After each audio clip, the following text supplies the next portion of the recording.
Olá, meus irmãos, a paz do Senhor Jesus. Com muita alegria retornamos aqui para gravarmos mais uma aula na nossa lição na Escola Bíblica Dominical. Hoje em um cenário um pouco diferente, como os irmãos podem observar, eu estou em um sítio.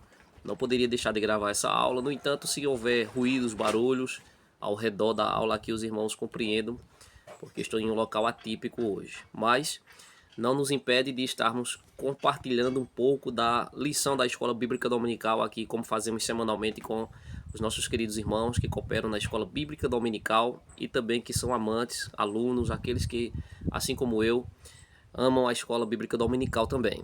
Vamos estar estudando hoje a terceira lição desse quarto e último trimestre das Escolas Bíblicas Dominicais, a lição publicada pela CPAD, classe de adultos. Hoje nós estaremos dando continuidade a este trimestre estudando a lição de número 3. Isso mesmo, a lição de número 3 que tem como tema as promessas de Deus para a igreja. É bom sempre lembrarmos que o tema central da nossa lição é as promessas de Deus. Confie e viva as bênçãos do Senhor, porque fiel é o que prometeu. Essa é a nossa lição desse trimestre e estaremos abordando a aula de hoje na lição de número 3, as promessas de Deus para a igreja. Na primeira lição já tivemos a oportunidade de estudarmos um pouco sobre as promessas de Deus de uma forma geral.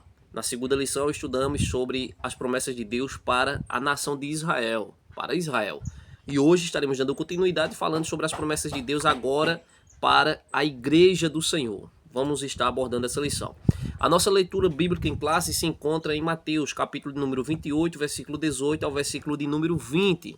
E ainda Marcos, capítulo 16, versículo 15 ao versículo 18. E complementando Atos dos Apóstolos, capítulo de número 1 ao versículo de número... do capítulo 1, versículo 6 ao versículo de número 1. O nosso texto áureo se encontra em Mateus 16, 18, onde diz: Pois também eu te digo que tu és Pedro, e sobre esta pedra edificarei a minha igreja, e as portas do inferno não prevalecerão contra ela. Nos trazendo aí uma promessa do Senhor Jesus Cristo para a igreja dele.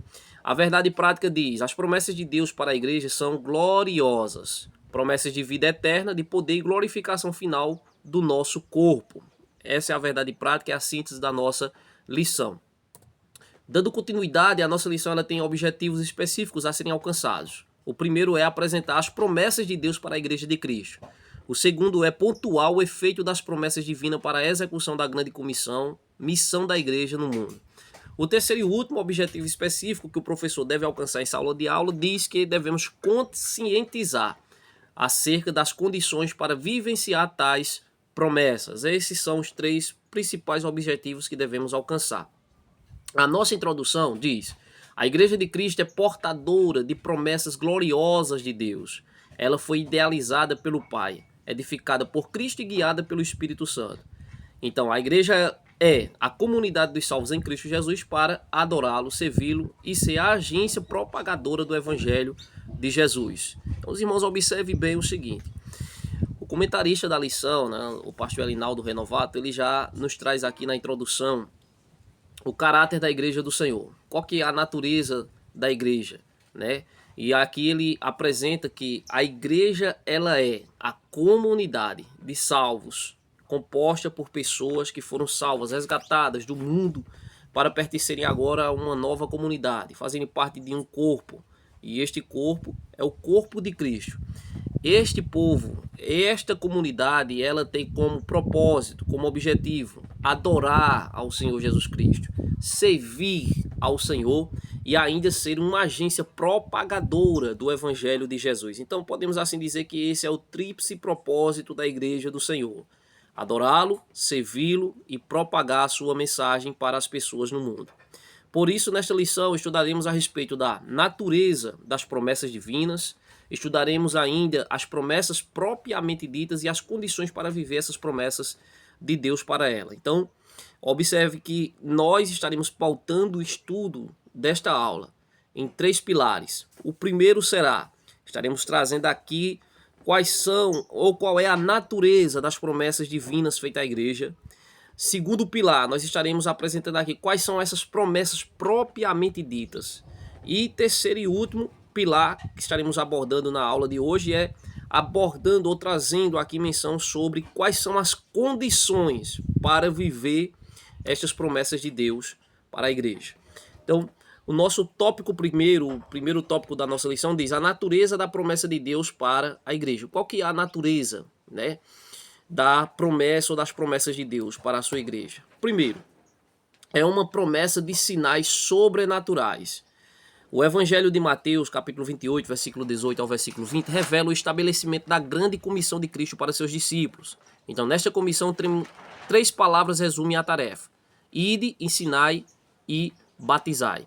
Em Marcos 16, temos uma promessa de que sinais sobrenaturais ocorreriam para confirmar a obra da grande comissão. Então, os irmãos, observem bem o seguinte: a natureza das promessas de Deus para a sua igreja consiste, em primeiro lugar, uma promessa de sinais sobrenaturais. Então a igreja, ela deveria executar a sua missão, mas essa missão ela deve ser executada, confirmadas, acompanhada de sinais sobrenaturais. Então a igreja do Senhor, ela confirma, ou o Senhor Jesus confirma a mensagem da sua igreja através dos sinais sobrenaturais. Esse é o primeiro aspecto da natureza das promessas de Deus para a sua igreja. Quando ele fez promessas para a sua igreja, ele estava estabelecendo promessas que teria sinais sobrenaturais acompanhando a igreja do Senhor enquanto estivesse cumprindo o ide, né, pregando, batizando e ensinando a palavra de Deus.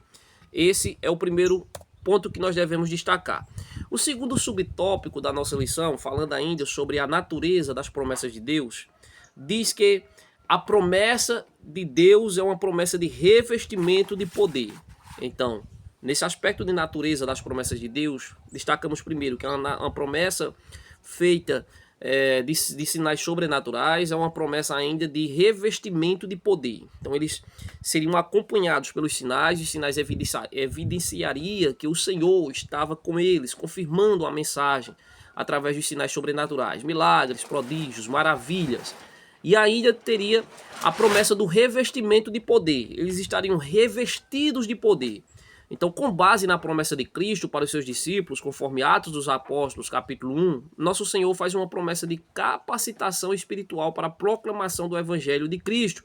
Recebereis a virtude do Espírito. E aqui eu chamo a atenção dos irmãos para o seguinte fato. Quando o Senhor reveste o seu povo de poder, ele reveste com um propósito específico, com uma finalidade específica. Qual que é? É trazer uma capacitação para o seu povo proclamar a sua palavra. Uma capacitação, uma preparação maior. É um revestimento de poder. Então, quando o Senhor reveste o seu povo, ele não reveste para que meramente o povo eles fiquem tendo comportamentos fanáticos, né? Como nós temos visto, infelizmente, aí em muitos locais sendo realizado. Pessoas que recebem o poder ou que pelo menos estão dizendo que estão recebendo o poder e não fazem outra coisa senão práticas de fanatismo. Na verdade, não é esse a natureza, não é essa a finalidade. É de capacitação. É a unção que Deus está derramando sobre o seu povo. E unção, o que é a unção? A unção é uma capacitação dada por Deus para alguém executar alguma coisa na sua obra. Então, quando alguém é revestido de poder, esta pessoa está sendo capacitada, recebendo uma capacitação a mais por Deus para executar a sua obra. Recebereis a virtude do Espírito. Para quê? Para proclamar o Evangelho com ousadia, com graça, com poder, com unção. Continuando ainda sobre a natureza das promessas de Deus, devemos destacar que são promessas espirituais para uma instituição espiritual. A igreja é uma instituição espiritual. Apesar da igreja estar na terra, a igreja ela não deixa de ser uma instituição espiritual. Lógico, ela tem a sua composição humana e ela tem a sua composição divina. A sua composição humana pelo fato de que nós que somos humanos, seres humanos, fazemos parte da igreja do Senhor. Nós não somos, ou eu não sou a igreja do Senhor individualmente. Eu faço parte de um corpo coletivo, né? Não existe igreja no aspecto individual. A igreja é uma composição de membros. Assim como um corpo, ele não pode ser apenas um braço, uma mão, uma perna, um pé. Assim como um corpo não pode ser apenas um único membro, a igreja também não pode entrar por esse aspecto da individualidade. A igreja é uma composição de membros, composta por pessoas, seres humanos. E aí nós encontramos a parte humana da igreja. Mas ela possui a sua composição espiritual, porque é uma agência espiritual, é um povo que foi escolhido pelo Deus para que executasse a sua obra, fossem separados para adorá-lo, servi-lo e proclamar o seu evangelho. Então, é uma promessa, podemos assim dizer, uma promessa, ou são promessas espirituais para uma instituição espiritual. Amém, meus irmãos? Então é importante nós destacarmos isso também em sala de aula. É por isso que a Igreja do Senhor é conhecida como o Templo de Deus, conforme a primeira carta do apóstolo Paulo aos Coríntios, capítulo 3, versículo 16. Ela ainda é denominada ou chamada de a noiva de Cristo, conforme Efésios capítulo 5, versículo 25 ao versículo 27. Podemos assim dizer que é uma instituição espiritual. E por ser uma instituição espiritual, ela tem promessas espirituais. Então, as promessas que Deus fez para a sua igreja diz respeito principalmente ao aspecto espiritual. Não são promessas de enriquecimento, promessas de bens materiais. Não, nada disso. A natureza das promessas de Deus não consiste sem nisso. Não consiste em venha, porque o Senhor vai te dar riquezas, vai te fazer prosperar financeiramente, vai realizar os teus sonhos. Nada disso. A natureza das promessas de Deus consiste para a igreja do Senhor, em promessas espirituais, porque é uma instituição espiritual. Amém, queridos irmãos? Adiantando aqui agora, vamos para o segundo tópico principal da nossa lição, que fala sobre as promessas de Deus para a igreja. Destaco, primeiro ponto, vimos aqui a natureza, que, trazendo aqui um resumo, ela diz respeito a promessas de sinais sobrenaturais, promessas de revestimento de poder e promessas espirituais para uma instituição espiritual. Esse é o resumo do primeiro tópico. E o segundo tópico agora vai falar sobre as promessas de Deus propriamente ditas. Quais são essas promessas de Deus para a sua igreja?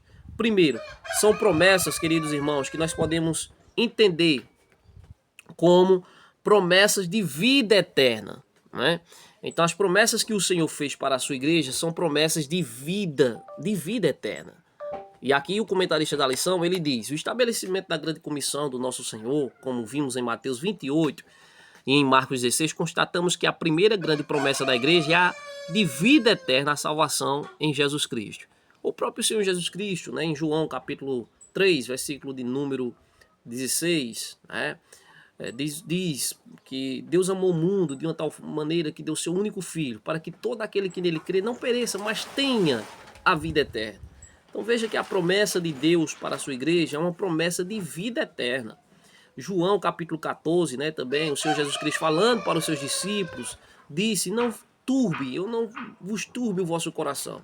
Credes em Deus e credes também em mim. Na casa do meu pai há muitas moradas. Se não fosse assim, eu vos teria dito.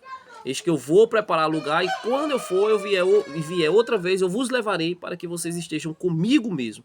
Então, o Senhor Jesus, ele sempre ressaltou que as promessas de Deus para a sua igreja são promessas de vida eterna. São promessas de uma vida após essa vida. Então, por isso que a esperança do crente, ela não se consiste somente nisso aqui, nas coisas terrenas. Inclusive, o apóstolo Paulo, ele disse que se nós esperarmos em Cristo apenas, ou se a nossa esperança estiver apenas nessas coisas terrenas, nós somos os mais infelizes dos homens. Então a nossa esperança não se consiste nas coisas terrenas, nas coisas materiais, nas coisas efêmeras e passageiras. A nossa esperança, ela está firmada na promessa de vida eterna que o Senhor fez para cada um de nós que fazemos parte da sua igreja. Adiantando aqui ainda, além da promessa de vida eterna, nós encontramos também promessas de poder.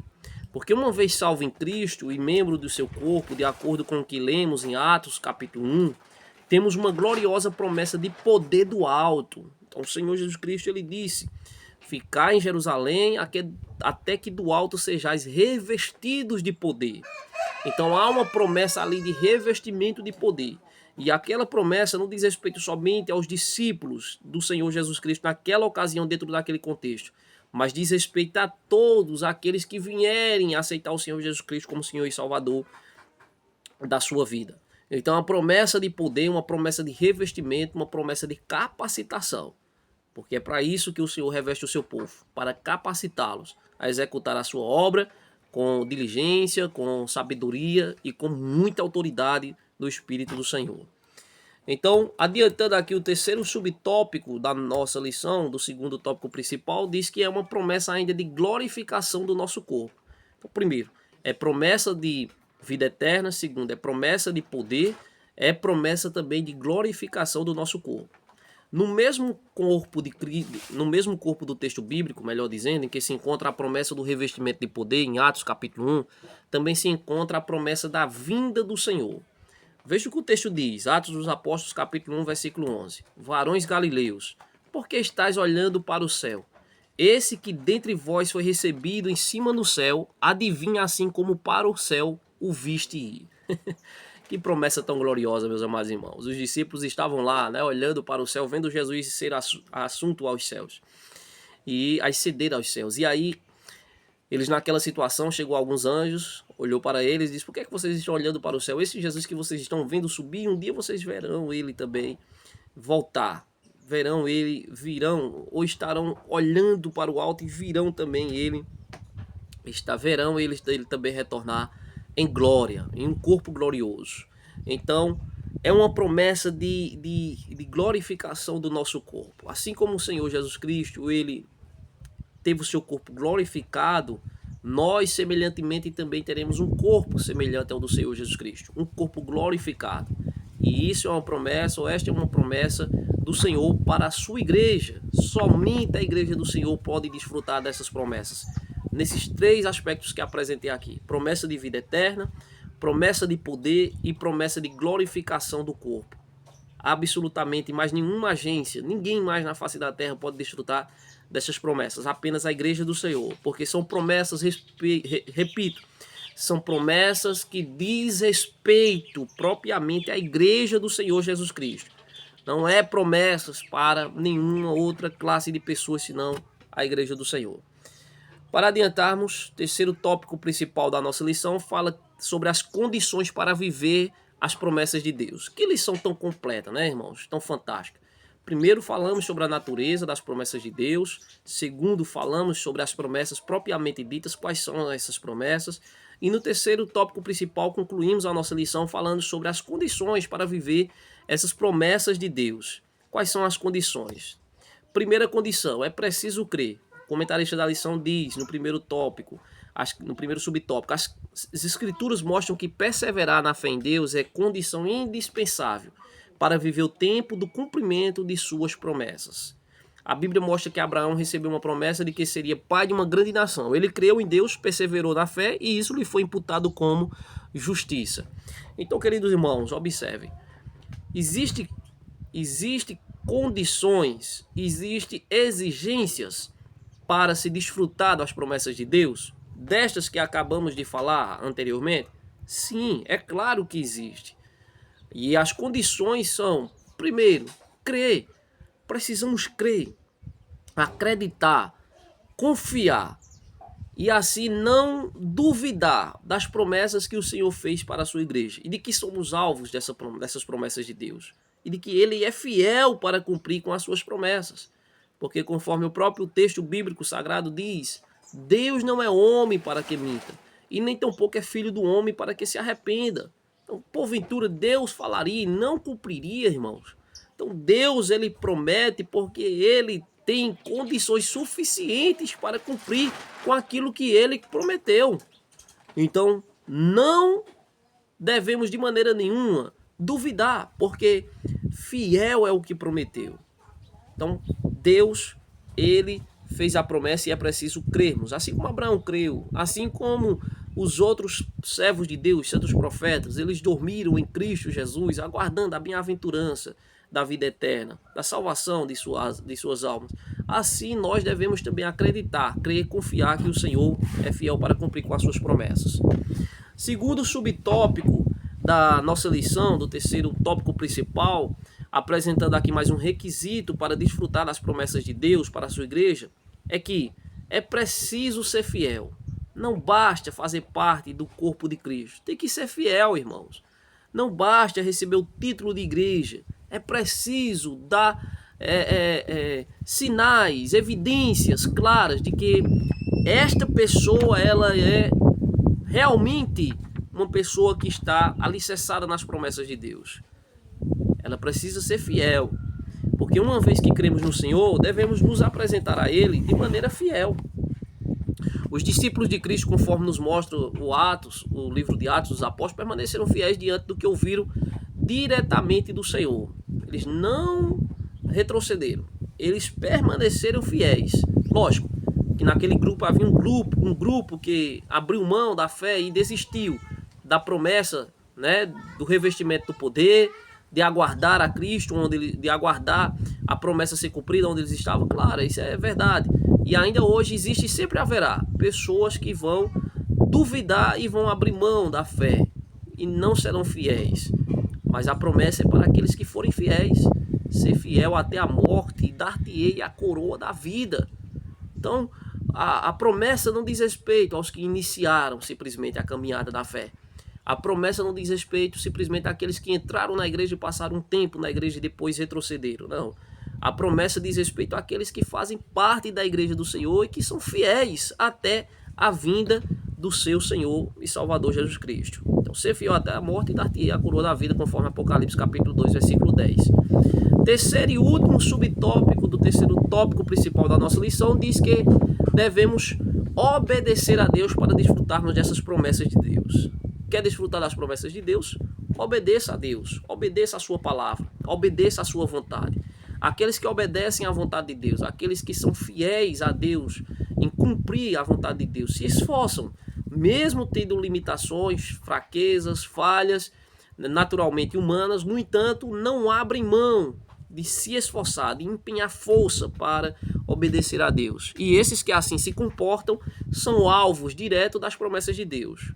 E como já diz o hino sacro, nós não iremos precisar correr atrás das bênçãos, porque elas irão nos acompanhar, se atentamente ouvirmos a Deus e obedecermos os mandamentos seus.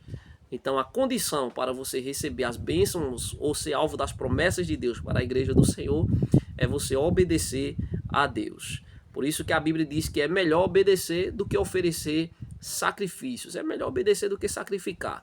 Muito sacrifício e pouca obediência não leva a muita coisa não. Agora, muita obediência acompanhada de sacrifício, com certeza culminará em um resultado positivo.